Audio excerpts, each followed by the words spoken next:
when you think decision-based games, what is it that come to mind? It's Until Dawn. I don't care what you say. Whatever your answer was, if it wasn't Until Dawn, I don't care, because that's what it should be.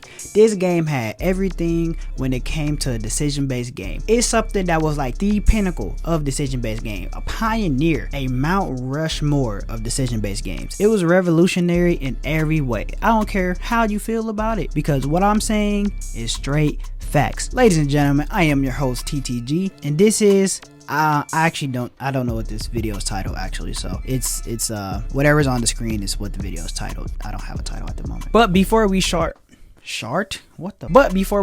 I just want to say we on the road to 1,000 subs now, y'all. Let's go. We almost finna hit 700, and it's that time, man. Channel's picking up. I appreciate the love and the support as always. And if you've been watching my videos and you haven't pressed subscribe, go ahead and press that sub button for me, big dog, because you get a free thank you. It comes with a free thank you every time you press subscribe. So, and as always, this will have spoilers for Until Dawn, so you have been warned. But getting into it, I understand there are decision-based games that happened before Until Dawn, such as one of the greats, Heavy Rain. I do know Heavy Rain is a top tier title, but I think Until Dawn was just more revolutionary in the sense of just opening that door for games to come. And it's just my personal opinion, so don't get mad. The game gives you that classic cabin in the woods feel. You know, you're actually in the middle of the woods, in the cabin, snowy, in the middle of nowhere, and a killer on the loose. How better can you get? When it comes to slashers, that's my type of scene right there. And this game did an amazing job of making it feel like a movie in a way. You know, it wasn't like it didn't feel like a movie as in the sense of like a Mortal Kombat, how that's like a movie, but more in the sense of it gave you that atmosphere of how those scary movies go. And I loved every single bit of it. We all remember the way your decisions could really impact the dialogue with the characters and how you stand and how they look at you or just whose side you're on. What made this game revolutionary was how they expanded on decision-based games. You know, they came up with this idea of like these visions that you will see when you find these totes around the map. So it'll be premonitions of rather a death or something like that's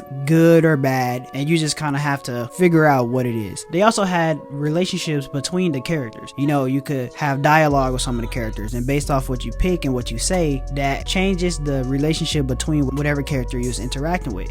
And it also changes the character you played as characteristics. You know, let's say one of the characters, they start off the game and they're not as brave. By the time they get to the end of the game, that could go up a lot. And side note, that doesn't make the biggest change in the game at all, like, but it's just cool to see and like put in perspective and really just be in that world of how the characters change and who they become. I also loved all the twists and turns that this game had, especially with the whole Wendigo thing and with Josh being like the killer, then the guy that was in the woods that we also thought it was a killer, but he wasn't really a killer. And we also thought Josh was a killer, but he wasn't really a killer. He was just trying to make his friends felt how his sisters felt the night that they died. And the real killer in this whole thing was the Wendigo. And that twist was amazing too, because the Wendigo turned out to be Josh's sister Hannah, which was insane. And then throughout the game, how we found out it's some curse that caused people who fall to cannibalism to turn into those Wendigos. And as we know, in the beginning of the game, the twin sisters fell down off a cliff and one ended up surviving, and she ended up having to eat her twin sister to stay alive. But obviously they both ended up dying, but because Hannah ate her sister Beth, I think her name was, she ended up turning into a Wendigo. And boy oh boy, these damn Wendigos in this game was insane. Like, look at these damn creatures. Like, they ugly as hell, my precious. Like, they ass look like what an old person would look like if they turned into a raisin. Just dry and just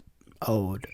I don't know, man. I tried to put a joke there. I couldn't come up with nothing. Being able to really make these different decisions is something that always made for great content, because now it has a lot of replay value, because you want to start seeing what would go different if you did things differently. And when we talk about things like that, there's nobody that is better than making decisions than Burleezy himself. Anytime any decision-based game come out, I have to go to his channel and I just have to watch him every single year. And of course, who could forget this famous clip?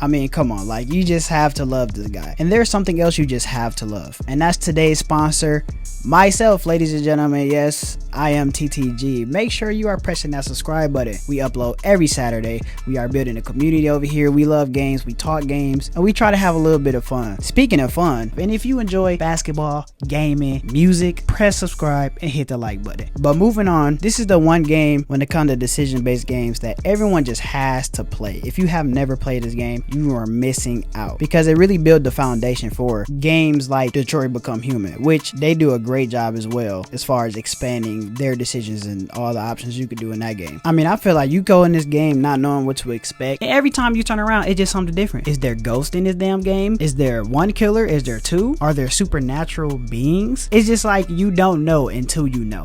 You know, and that's what makes it just so perfection. Chef kisses. I would just love to see a sequel. I mean, I know we got like games like Man of Medan, The Quarry, and a bunch of other titles, but there is nothing like Until Dawn, ladies and gentlemen. And that is all for today's video. If you enjoyed it, make sure you hit that like button, comment, subscribe if you are new, share with your friends. As always, I appreciate y'all so much. We're on the road to 1,000, y'all. 1,000. That's crazy that this channel is growing so fast. We pretty much just made a channel like maybe almost 3 months ago. But if you haven't, make sure you click the video on screen right here where we talk about the ending of Mortal Kombat 1 if you're interested in that. As always, I've been your host, Ty Toss Gaming, and I'll see you all when the sun sets. Milwaukee Bucks are winning the 2024 championship, baby. Mark my words.